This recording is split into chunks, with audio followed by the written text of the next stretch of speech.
Badal som, ako po ceste beha kačičko s malým. Zastal som a v kanáli som videl, že sa pohybujú ďalšie malé. 6 mláďat spadlo do hlbokého kanála krytého mrežou. Ich mama sa k ním nevedela dostať a pobehovala po rušnej ceste. Všimol si ju okolo idúci vodič, ktorý neváhal zavolať hasičov.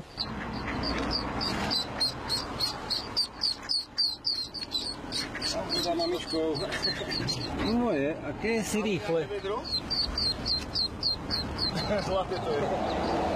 Upozorňovali odstavenými blikajúcimi autami okolo idúcich vodičov na to, že sa na ceste niečo deje, aby spomalili.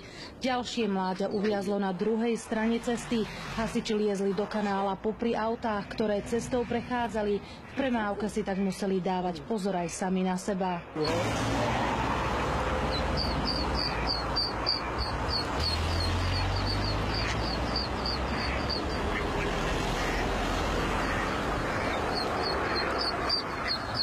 Behala určite aj s malým, zo 3-krát by ich tu už bolo zrazilo. Kačacia rodina prešla z Hrona cez 2 dvojprúdovky plné aut. Hasiči ich naložili do vaku a odviezli späť k vode. Všetky sa bezpečne vrátili tam, odkiaľ sa vybrali na výlet. Oni pôjdu za ňou.